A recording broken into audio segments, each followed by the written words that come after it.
Other interesting political news, you have the Chicago mayor wanting the government to run grocery stores.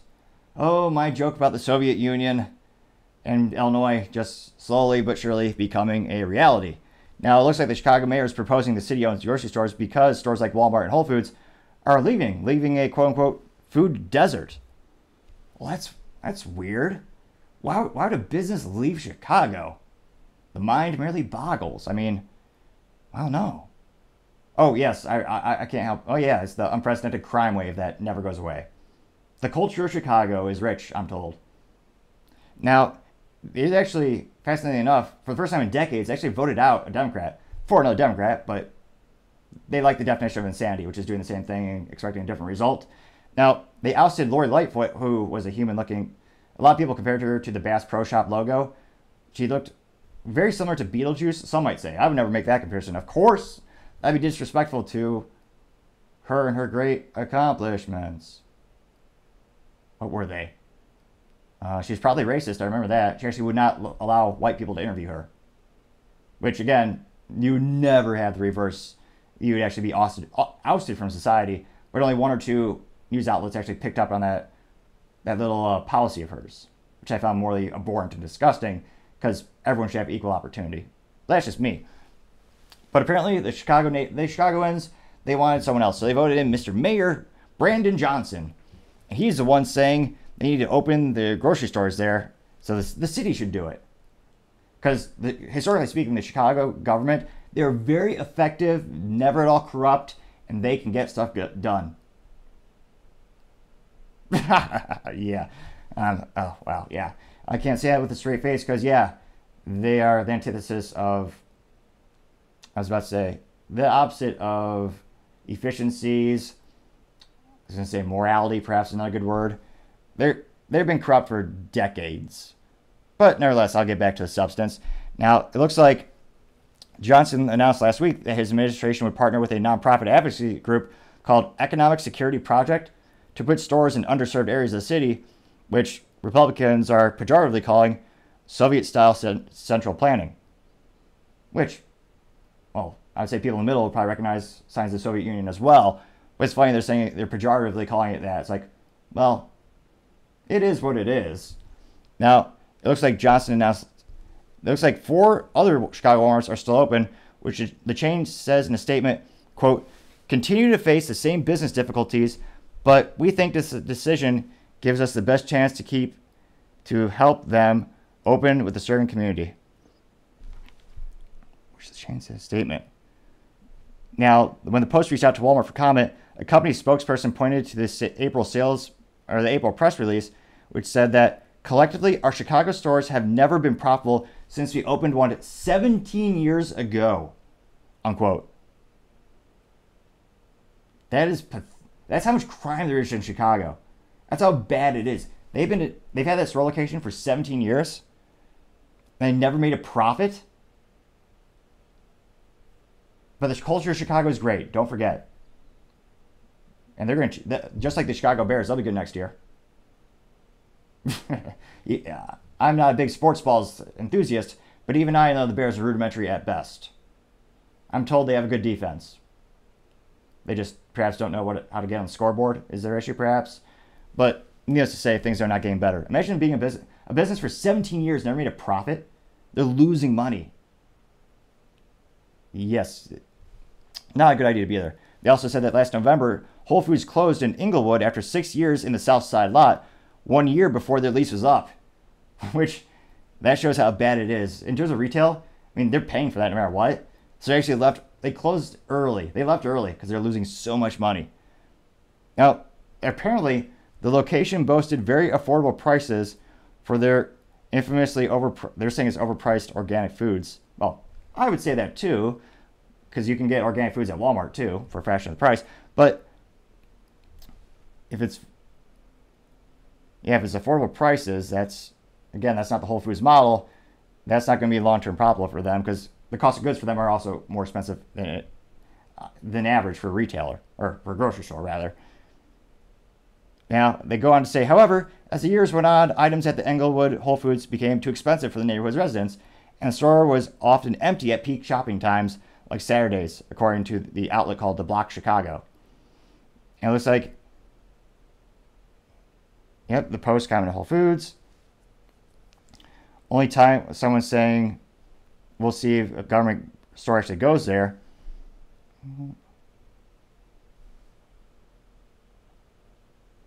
Now, it looks like there's they exist, I guess.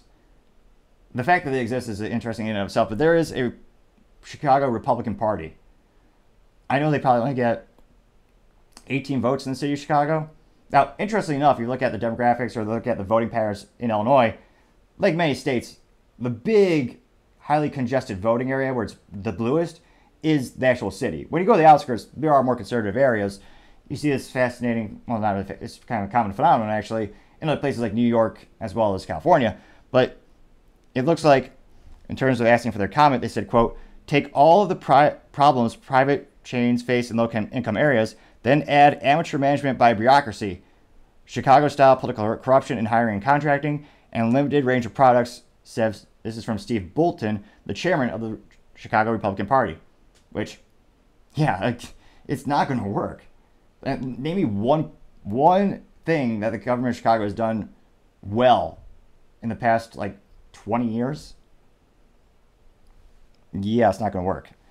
And they also continue to say, quote, private chains should just pull out of all the neighborhoods because the city stores will have better police protection and lower prices subsidized by a long-suffering Chicago taxpayer. Yeah, good luck. Again, the businesses are leaving Chicago. Even Boeing left. That was one of the most prestigious businesses headquartered in Chicago. Now, in terms of Fortune 500 logos that the average consumer would know, McDonald's, oddly enough, is still headquartered in Chicago, as dangerous as it is to be there. I don't just mean they're dangerous because of being shot, but also because of taxes. It's going to be dangerous in terms of how can you make a profit? I don't know. Now, it looks like Bolton also continued to say, quote, food deserts do exist in the Chicago neighborhoods, but the answer is promoting capitalist prosperity and stopping crime, not just injecting more socialist dependency, unquote. Which, yes, I tend to agree. But it's also one of those things where you would need a cultural shift. If you really, and again, I've said this for years, and I'm not really unique in this statement. It's kind of a compilation of things I've heard from many people. And if you really want to turn Chicago around, which I suspect they don't, because like a lot of political issues, they want the issues to exist so they can depend on you, so they can actually raise money and get votes on those issues. And that's many issues to begin with. But I suppose this is where if you want to fix Chicago, you just need to, you have to purge the city in terms of firing all the inept government employees that are there. You need new talent. You need to triple the police force, have them on the streets damn near 24/7 on the south side, and then set up partnerships with schools and the communities. Get businesses to, once you get the city that's safe, businesses will come there. You have the businesses work with the schools, say, hey, if you complete high school, you have summer internships with us, we'll pay for your college. After you graduate college, you work for us for at least 3 years so we get an ROI, and then you can go wherever you want. Again, make it safe, make it investable, and change the cultural shift. It could happen.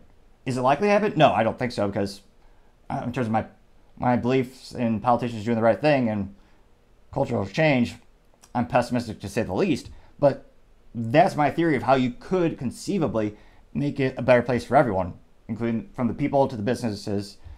But I'm not sure if that's really what they want to do. Now, in terms of, let's see here. In terms of the statistics on how bad it's getting, according to the Chicago Police Department, thefts are up 25% year to date, and robberies are up 11%. Again, businesses are leaving for a very specific reason. It's not safe and not profitable. You see the same exact thing happen in California's San Francisco. And yet it's hilarious. They still find a way to blame anyone else but themselves. Now, it looks like in terms of the commentary,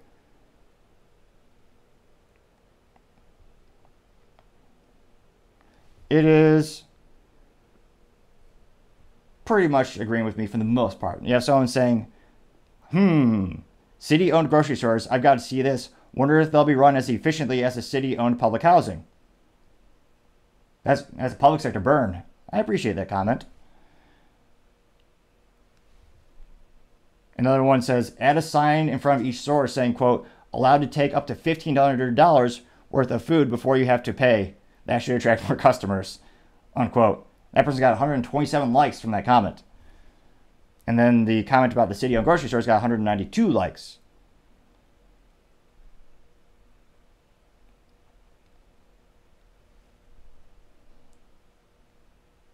Then you have someone actually with some anecdotal experience from the city, Mr. T-Man52, saying, quote, I grew up in Chicago in the 50s and 60s.